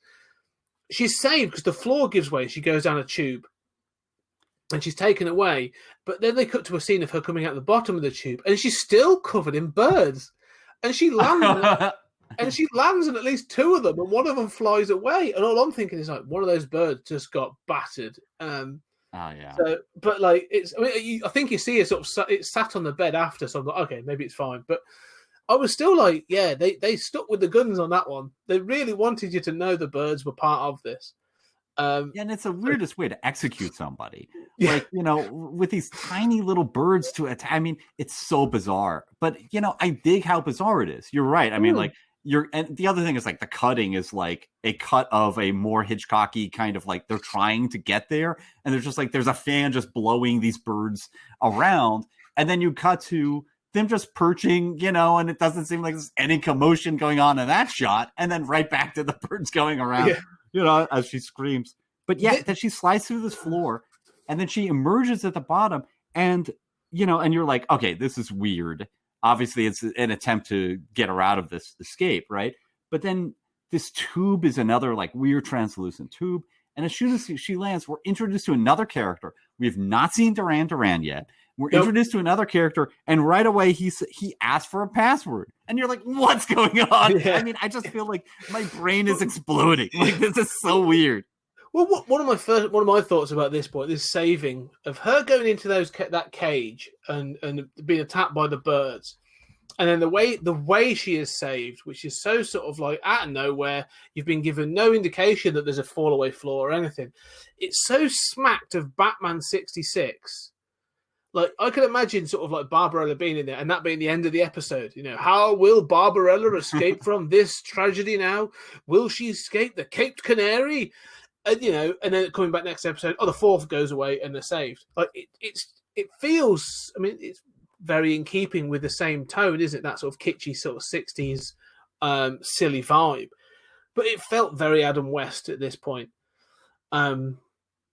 Thing I do dig about it is the, you know, these different episodes. Like that is a whole episode of, you know, sort of her being taken to the bird room, and, you know, and it doesn't go on very long, partly because they don't have good bird footage. But, you know, there are other scenes that, like, you know, go on, you know, for a while, and you're like, oh, I mean, some of these episodes are really short. They're really long, you know, and I dig that. I don't know if you've ever read The Adventures of Phoebe Zeitgeist. No. It's a weird alternative comic from, like, you know, it was published, I think, by Grove Press in the 60s. And it's like nothing but an episodic thing of like an adventure woman who just gets murdered, and, you know, she's in peril at the end of every episode, and then she dies, and then, you know, multiple installments follow her corpse, and then it's reanimated, and, you know, I mean, it's just mad. But there is this sense of, like, you know, the female adventurer in peril, right? Which is a trope of sort of like titillation. But it's always like so imaginative, and I don't know, it's very strange. I don't feel like, obviously it feels more like a sort of, you know, Indiana Jones in peril. The birds are not, at least that episode is not sexual in any way, right? No. It's very episodic, as you said. I think that's a good point. It is sort of, but it is mad. It is, that's the thing. I kind of like it because of how silly it is, because it feels, again, in tone with everything else that's gone on. You're like, okay, she's going to be eaten by budgerigars. You know, it's not a threat I would ever consider, but someone's really thought this is fine. But this next bit is where, again, the tonal shift comes out of nowhere. Yes. Because all of a sudden, you are going to get some serious, almost Monty Python-esque humour. Mm-hmm. So she meets these rebels, or she meets the sort of leader of the rebels, sort of thing, and he, you know, they depict him in a different way. He's wearing sort of leather and chains, and not S&M kind of way, but he's got a different style of costume to everyone else in the city. But all of a sudden, he is the leader, or the sort of a big part of this rebel force that's trying to overthrow the city and the Great Tyrant. And you learn that, and that's great. Interesting that there's going to be the resistance to that kind of thing. But then all of a sudden, there's a whole series of jokes about an invisible key that goes into a room with an invisible wall, and then she ends up sleeping with him again. But it's like, he doesn't want to do the physical thing. He wants to do the drug and the psycho sort of psycho sex thing. And you get this whole scene of them doing that, where, to show how exciting it is, like, they've got like their hair flying up, and Barbarella's hair changes hairstyle like several times, and all sorts of. And someone comes, and then some of the dude comes in, and he's like, "Oh, I'm sorry for interrupting." It's a very different. It's an episode, but the tone and humor is just, it's very different. Yeah, I mean, it almost seems like picaresque. Like, you know, it's a different kind of episodic, you know, story. Yeah, I do love the, you know, it kind of all starts with, you know, she kind of wants to reward him for saving her again. So it's like, oh, this is a repeat of the, you know, Sean Connery dude. And, and then I love what he says, she's like, okay. And she just lays back like, all right, well, I'm going to do this again. And, and then he's like, oh my God, no, like, and he says, I want that pill. Did you bring one of those pills? And he's so like, he lives in this evil place where they're like torture. There's people hanging and, like being murdered. And, there's a suicide room. And he's like, I want to try one of those pills, and he says, what he says is like, I'm not a savage. He's so offended that somebody would suggest physical sex. And I love that they don't just repeat the Sean Connery bit, but I also love like, here's this dude in this like completely evil society that has all these eccentric things. And what he wants is to be civilized. He aspires to like being so civilized that you use a pill. But then, as you say, I mean, there's this comedic sort of like psychic Vulcan sex scene. And then through the rest of the picture, almost, this revolutionary leader is sort of depicted as pretty incompetent. Yes. He's goofy. He's like a goofy sort of character, isn't he? I mean, incompetent is probably the way to describe it. I mean, I do like that the sort of sex scene is funny. Like, they have their hands together and sort of like say it's sort of smoke starts coming out, and they've obviously got an under fan sort of blowing their hair up and all this other stuff. It is quite funny. And again, this is one of the things I would say that sort of to me suggests it was done in a linear fashion, because they sort of got to this point and gone, do you know what would be funny? Do you know what would be really good right about now? And the whole thing though, that psycho sex scene is interesting, and it's a bit silly, but it's this whole thing with the invisible key that felt that would be at home in sort of like Life of Brian or Holy Grail or one of those things, because he brings up he sort of brings up this box, and it's sort of like, oh, look at this, but he opens it and it's just a cushion with nothing on it. She's like, where is it? He's like, well, it's invisible, isn't it? It's an invisible key for an invisible wall. And then sort of like, she's like, it's not there. And he runs off to find it on a board full of other keys. And then he finds it and holds it, and it's on an invisible chain as well to go around her neck. And it's almost like, I'm like, this is absurd. Like, this is like, it's quite funny, but not laugh out loud funny. But I'm like, this doesn't seem to fit with the rest of the film. Oh, I agree. And they spent like a good minute just miming this invisible key. And I feel like, how is this going on this long? It's not really working, and it's not in tone with anything. Yeah. Well, again, it comes back to it because eventually, like, he communicates with the people in the labyrinth. Like, that's the sort of point. They're like part of the resistance, Professor Ping and all this other stuff. Like, you find out he's been fixing Barbarella's ship, and Pygar is there, and blah blah blah. And when he's doing it, like, he's got to sort of go into this frequency so he can talk to them, and then starts broadcasting some music, and you have this moment of sort of like silliness of them trying to sort of turn off this radio so they're not found out. And eventually Barbarella just leans in and turns it off. Like, it's like you say, as the resistance, they're not depicted as a sort of like a competent resistance at all. No. And I mean, I think the resistance is one of my least favorite aspects of the city. And one of the things that irritates me is like, they say, oh, this is a secret tube from the bird execution room. How the fuck did you install this tube? Like, they've got tubes through the whole city. It's like, the Great Tyrant isn't aware of your tube system, and I get it. Like, we're off the rails already, and I don't know why I'm not willing to go along with that. And I'm willing to go along with, a blind angel out of nowhere and, so much other weird stuff. But then, and even more just like out of sync moment for me is when he's making that radio call to the resistance in the labyrinth.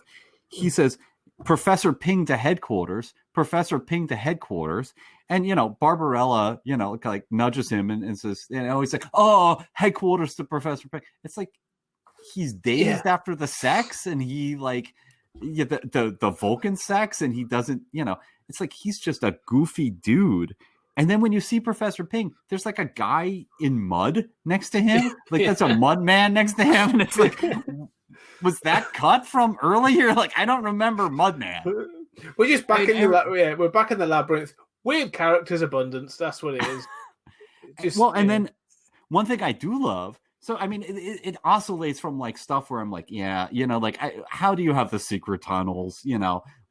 This seems over the top silly with the key that's a little later, but, with a sort of Professor Ping, the headquarters error, it's more weird than funny. But then he says, oh, the password is, and it's this absurdly long alien word. And Barbarella repeats it as if she knows that word. And do you know what that word is? It's not an alien word at all. Well, it possibly is. Do you know what that word is? It's the name it's the name of a train station. Is it really? It's the longest word in the Welsh language. Oh God. That's what it is. That's what it is. And so when he said it, I was sat there with Alex, and the both of us sort of stopped and looked at each other and were like, I'm not going to say it because I can't say it. But it ends with goch goch goch, which is it's the name of a Welsh train station. It's the longest word in the Welsh language. And I think it's got something like 28 letters in it or something like that. It's so bizarre. That's such a weird reference. Yeah, it is. So, I wondered, and because it's this thing of like she's from Earth.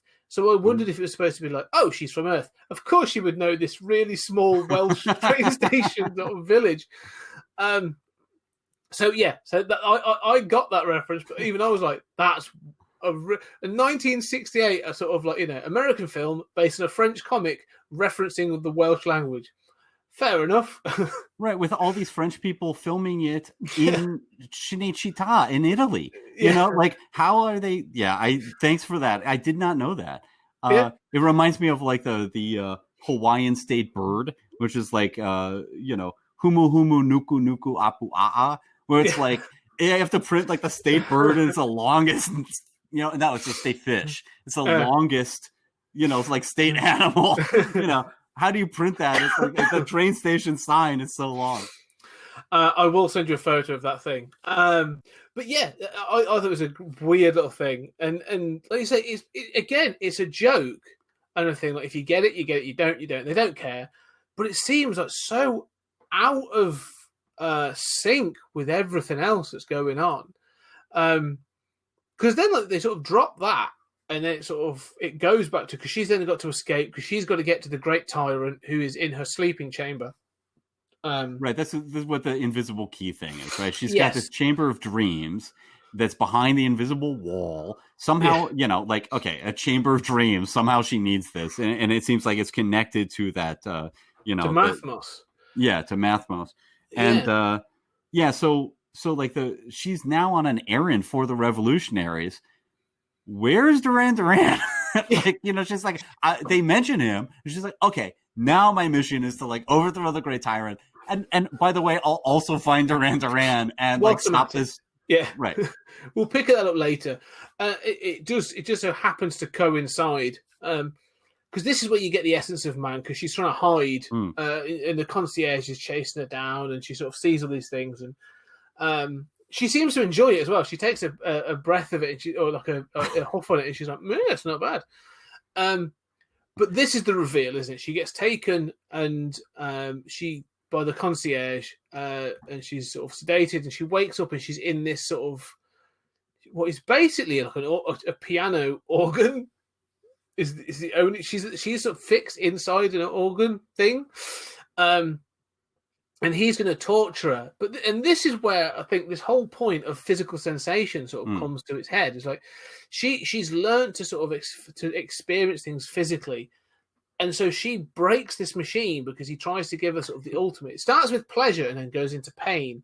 But she just experiences all of it and the machine can't handle it. I don't know thoughts on that? Yeah, I mean, that is certainly a key scene. I mean, just to back up for a second, with that intermediate scene with I love, again, that set. Like, and you've got a bald woman among the, essence of man smokers and this guy in the flask. And, like oh, there's an opium den, in the city, oh, it's so awesome. But then, the concierge takes her away. And yeah, I mean, the excessive machine. I mean, I think this is, not necessarily problematic, but this is certainly one of the sort of touchstones of this movie's presentation of sexuality. It feels, again, I think this movie is so visionary. It feels like something out of Ken Russell's Listomania or something. I mean, it's just so bizarre. And the machine, you see it spitting out her clothes. And, I love that Duran Duran is playing it like an organ, and it's a cool design. It goes in waves, there are these keys that sort of wave over her, and it starts pleasure. But, he says, when you reach the crescendo, you will die of pleasure. And she's sweaty, and, then the machine smokes and catches fire, and she's broken it. And he's very mad. So, yeah, I mean, first of all, it's kind of charming. It's a clever crazy. It's another clever crazy thing. But so I don't know. I mean, I think that it feels to me like she has a kind of strength in her ability to embrace her own sexuality and her own pleasure. This is a place that has shame. She does not have shame. And that somehow, again, symbolically gives her strength. I think there's in Duran Duran, there's this male desire to perform, to give her all this pleasure so much it's going to kill her. And this, again, it's sort of the connection between pleasure and pain here is really interesting, especially with the BDSM elements. And then this male desire, to control, to perform, to control her sexuality, to control, both her pleasure and her pain. And also the way in which that often crosses over to sort of violence, if not homicidal impulses, that this desire to perform sexually and give a woman pleasure is often tied to controlling female bodies and inflicting violence upon them. And I think that's really resonant for me as well. No, what do you think? No, I just thought it was weird. No, you're right. I hadn't thought about that, but they say because his irritation at the end of because again it's filmed in an entertaining way, like you say. You see her sort of experiencing it, and she's obviously she's having the extensive pleasure, reaching orgasm, and the show is all sweaty and sort of that sort of thing. It's clear that shows you what's going on, and then when it starts to smoke and flame, he is outraged. How dare you, basically not do what you're told and beat me at this. And it's at that point really when she figures out that the concierge is Duran Duran. And there's a couple of things actually which I find interesting. That point is because again she sort of almost insults him, but not quite. Is throughout this point you've been told that Duran Duran is a young man. Mm-hmm. He's 25 to 30 sort of thing, so he's quite young. And the concierge he's a guy in his sort of obviously late 40s or 50s or whatever. And she sort of calls him on it. She's like, "You're not the young man I was expecting." And basically his excuse is sort of well, living here sort of comes with its sacrifices. You sort of got to do these things. And it's almost living in this world of vice really does burn you out. But yeah, it's almost like you say, this thing of he's lived in this world of vice and evil and everything, and it's this need for control. Again, it comes to this need to control Barbarella. You had the great tyrant has wanted to do it, and now sort of he's trying to do it. And like I say, it's just her naivety and her innocence, of all that is sort of just is what keeps to keep protecting her from these things. Because he lets her out basically, sort of because she confronts him about the weapon and stuff. And it's an interesting moment, but it allows it goes on to him to then basically to sort of almost sort of this whole thing sort of pushes his plan forward because he's you can't take on he's like, I can't take out the great tyrant. You know, the only time you could do it is when she's not, when she's not surrounded by guards. The only time she's not surrounded by guards is in her dream chamber. And so that's when sort of like, you know, for some reason, again, she just basically gives up this information of like, well, I could sort of let you into that then, and so we could help overthrow it. It sort of it gets a little convoluted, but she almost has to trick her way out of that machine, and she's obviously gets another costume change, and then they go off to the dream chamber, and so yeah, but he is now sort of like, you know, he's Duran Duran, you know, he's sort of like now the big bad. There was something about the way he played it. Up until this point, he's been very much almost like subservient. He's been sort of like, you know, almost like a caretaker of the whole thing, sort of like working subservient for the Great Tyrant.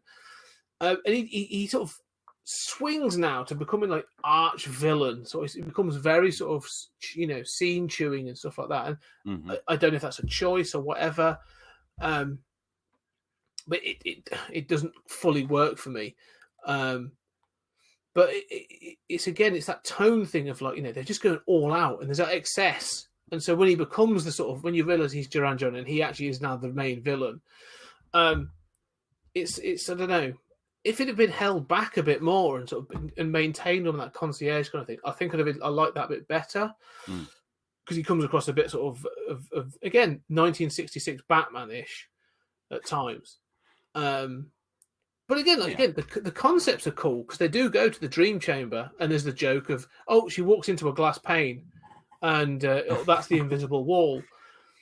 And, you know, it's fine. But again, all I can think of is like, you haven't seen a glass window before? Like, so, yeah, we're sort of reaching the end now. Yeah. Well, let me just go back and make a few points.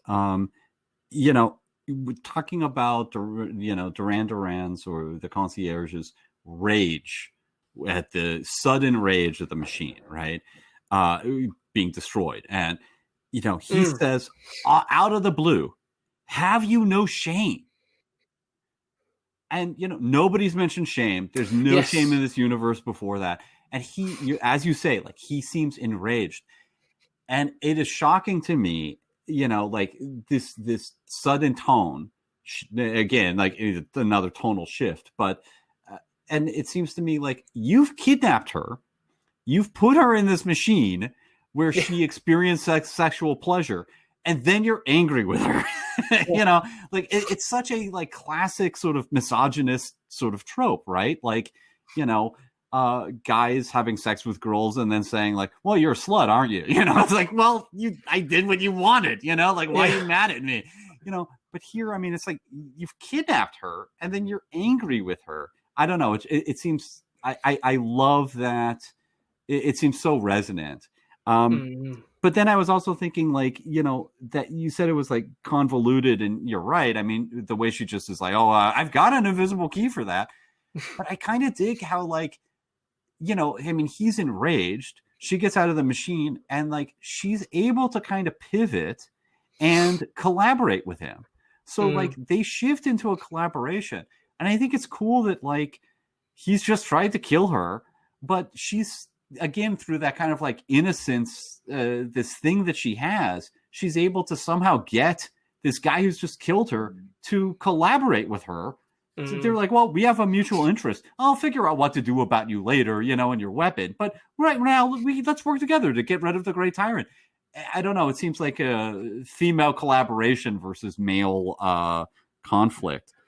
But yeah, I mean, that the dream chamber. I mean, yeah, it's silly, and you know they have the water ripple like that seems to indicate like when that is that the wall that's being touched, you know, that you causes this. I don't know what that water ripple is, but the set is amazing. I mean, with the rotating things and these fibrous white things, and then you know the bed that you know, the queen is sleeping on is like a golden sculpture of a woman reclining with like, you know, its head replaced by like a pod, you know, that your pillow goes under. Like it's beautiful. It's crazy. And like it looks like it belongs in the Milk Bar in Clockwork Orange.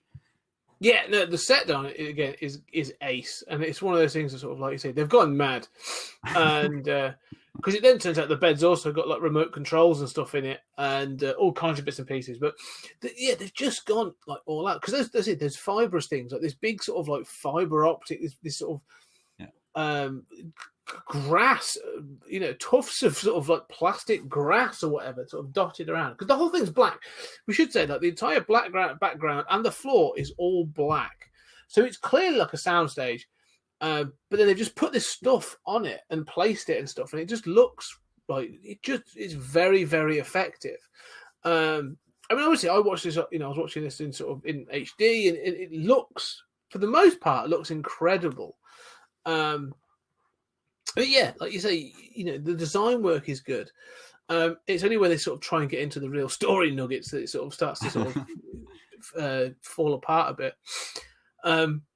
Because again, it's surreal, right? I mean, Yeah, well, it is because again, like when you find out when she sort of confronts the Great Tyrant about why she has to be in here alone, because that's one of the rules. Like the Great Tyrant has to be in the Dream Chamber alone, and it's something to do with Mathmos.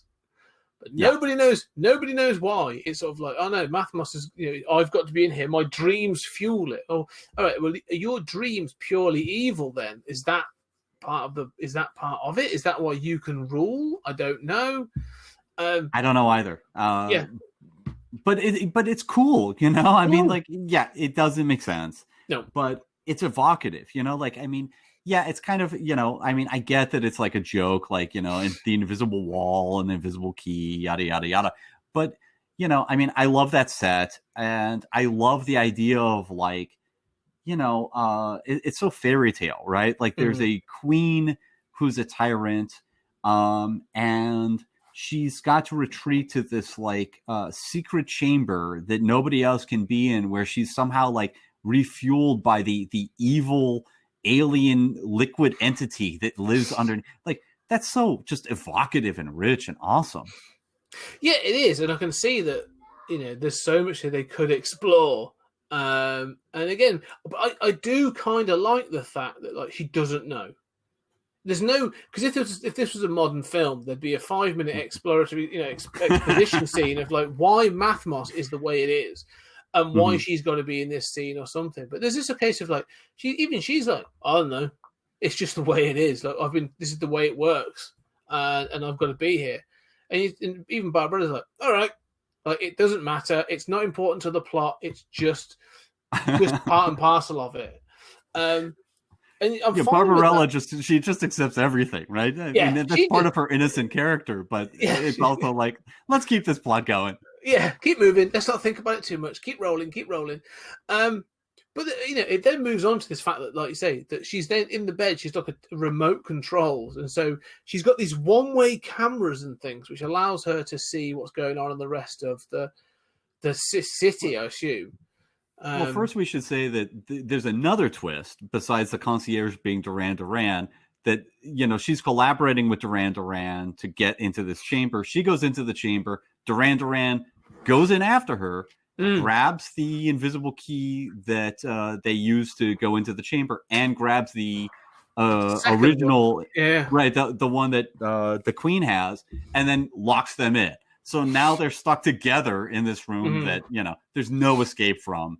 And so that's when she's like, oh, I have this camera system rigged up into this like weird statue sex bed thing, Yeah, and they've been in there for probably less than 3 minutes.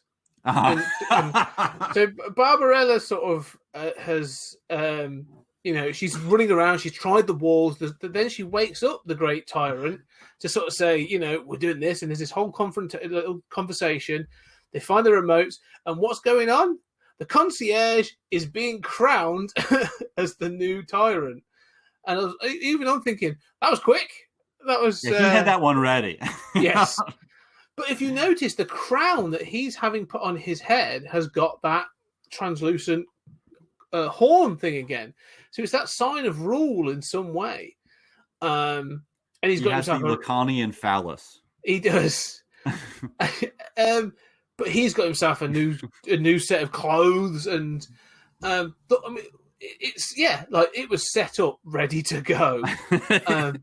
But in this city of evil, I'm pretty sure the residents were a bit like, all right, someone is in charge. I don't care.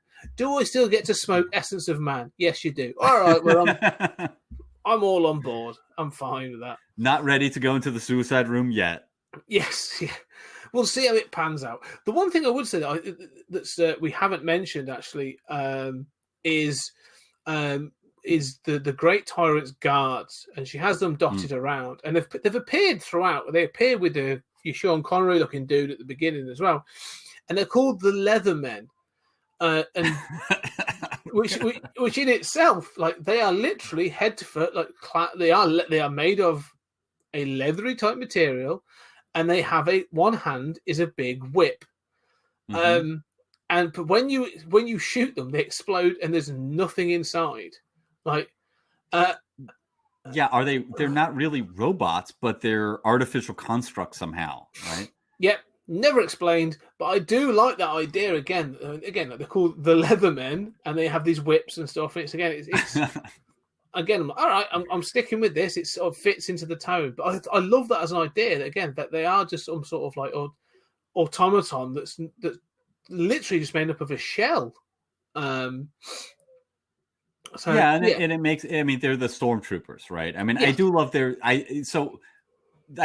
design. They look kind of like knights, They have like this, knight look to their head, and then they have that whip, I mean, which is obviously suggestive, but also like here is control, right?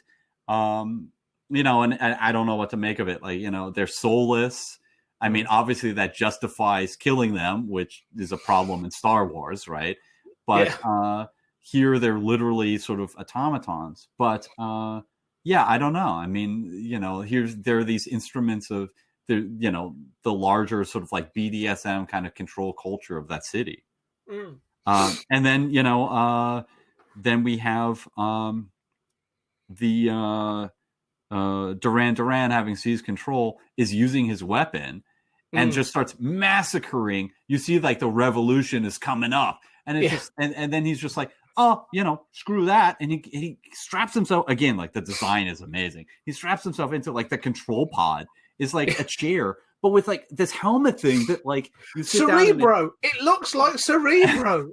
Yeah, no, I dig it. But it's like a red Cerebro like grafted into a chair, man. Like I dig it so much. But then he's like zapping them, and they just like disappear, and he kills the leader of the revolution.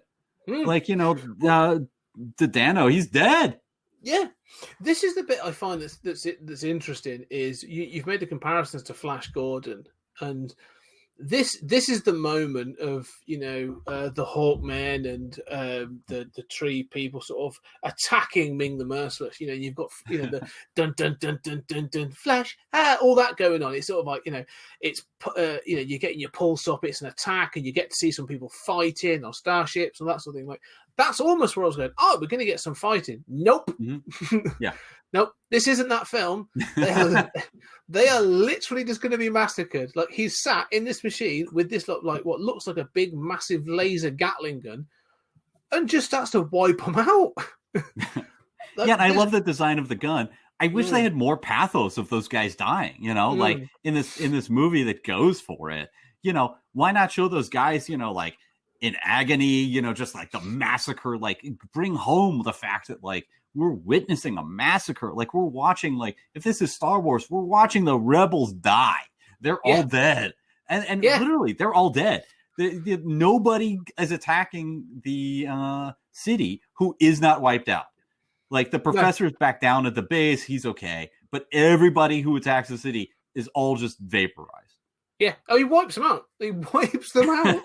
And I was watching it. I was a bit like, well, that was a choice. Like, that seems incredible. That's not, a typical choice. Even for the 60s, that you'd expect to have like the hero resistance rise up against that sort of authoritarian figure and have that win. No, doesn't happen. And so whilst that's going on, though, one of the weird things is the great Tyrant and Barbarella have this sort of escape pod and they actually escape into the Mathmos from the sleep chamber. And then they are literally ejected from Mathmos, and they come across Pygar, and they find that Pygar's there. And that's when you said before, like say, she is ejected from it because the Mathmos cannot digest her because of her innocence. And it seems the same seems to be true for Pygar. And you see the city's behind, like it's overloaded. There's I'm not sure if the gun overloads or something happens, but the city explodes. Like Mathmos turns on them and starts to attack. Yeah, I mean, I dig that like the revolution fails, like the sort of like masculine, we're gonna beat you, again, doesn't work. How they win is like the Great Tyrant, is locked in this room. All the rebels are dead, right? Duran has won, and the Great Tyrant, just says, well, there's nothing left to do but to free the Mathmos. So somehow in that room that like she communes with the Mathmos, and there's all this rear projection of like weird stuff that I dig. She can like sort of unleash this Mathmos thing, and which really ends up meaning like it'll explode, right? I mean, and destroy the city. So that's the ultimate trump card. And so that like escape pod is her bed. And the only explanation for this is, I mean, this is not, the only explanation is that Mathmos has created a bubble to protect itself from Barbarella's innocence. So Mathmos is like, I need to protect myself from Barbarella. I better put a pod. I better put like a bubble around that sleeping woman, statue to protect the Great Tyrant, who's happens to be next to Barbarella. And that's how they survive, as opposed to Mathmos being like, well, I'll just consume her, into myself. But I guess it feeds on emotion. I mean, so they're kind of like ejected. Yeah, it's supposed to feel negative, isn't it? Sort of, it's supposed to feel a negative energy and sort of, those vibes. And so that's what that is. Yeah, it's almost like she is venom to the Mathmos. Like, taking that on would almost be like a poison to it. Like it. And you go back to the point you made before about when she grabs the Great Tyrant and threatens to shoot her in the face, and she's like, "Oh, the Mathmos is having an effect on you." Well, for the rest of the film, she remains innocent and she remains courageous and brave and true and all that kind of stuff. So maybe it is like, the Mathmos is like, I can't affect this person. Like, I can't corrupt her, and so ingesting her would actually be poison to me. And because it's also ejected Pygar. It's rejected him. It can't ingest him. So that's lucky. Well, I mean, but yeah, this thing about her innocence, like I keep thinking about how like the collaborative way that the non-zero sum way that she deals with these things, right? So I mean, even confronted by Duran, she's like, okay, you just tried to kill me. I'll collaborate with you to get rid of the Great Tyrant. We have a mutual enemy. There's no hostility. She diffuses his anger, his rage so easily, by working with him. And then now she's working with the Great Tyrant, she's like, okay, well, and so this revolution, this force of like this male force of military arms, right? We're going to storm the castle. We're going to, the revolution's going to kill the king, just fails. Just is annihilated by superior technology, as it would be. Thank you, George Lucas. And but then the solution is to free the Mathmos. Again, like free, I don't know why it's caged somehow. I guess the implication is that it's been caged and controlled somehow. But, symbolically, like she's not fighting.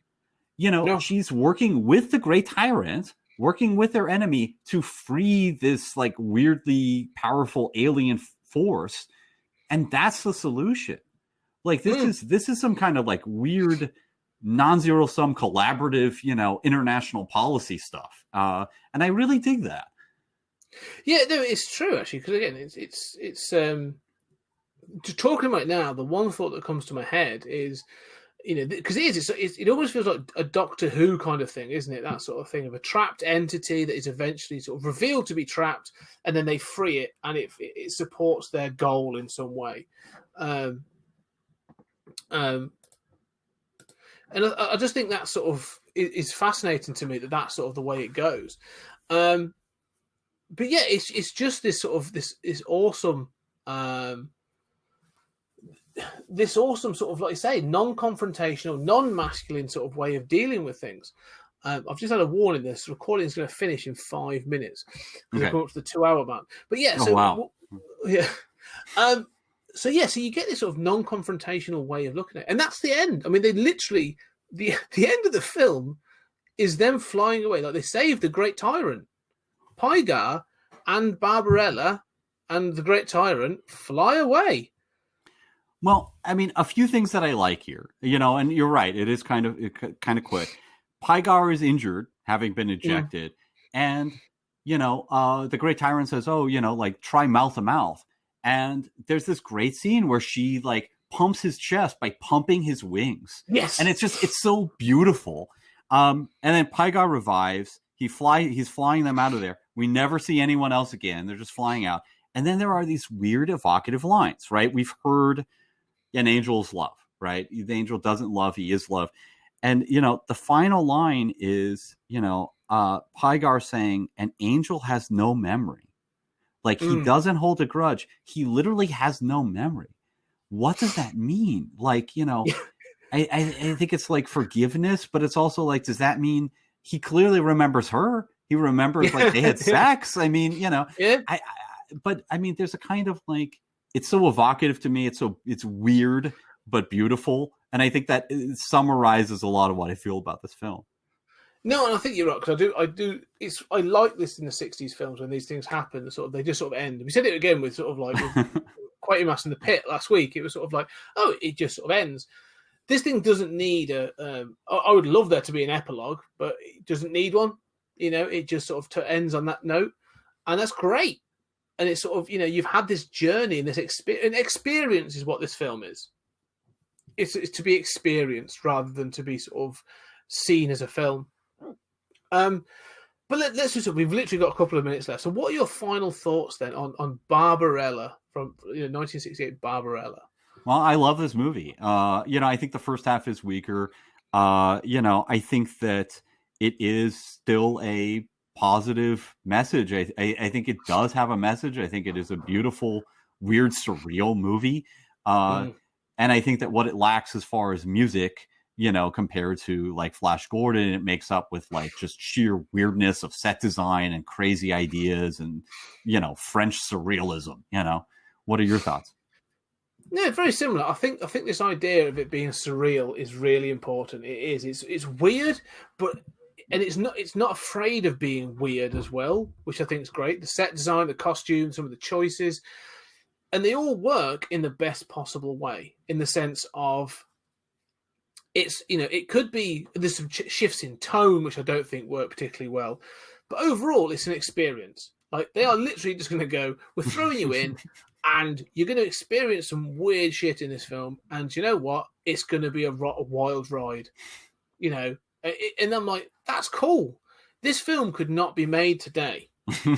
Or if it did, it would be a mean, darker, gritty version of Barbarella. And you'd be like, no, you don't need that. This is what this film's supposed to be.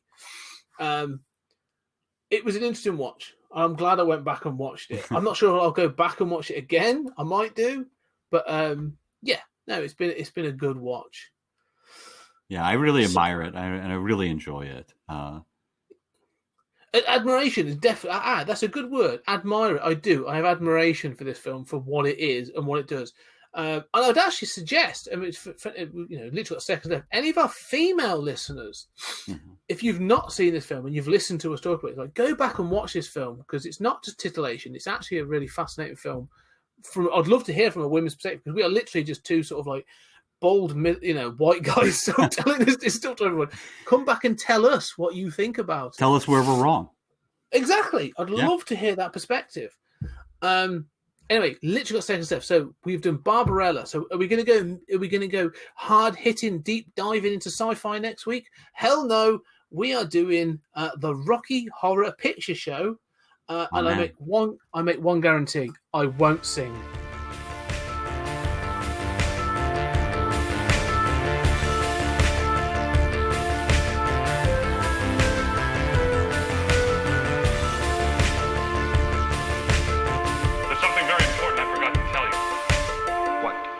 across the streams.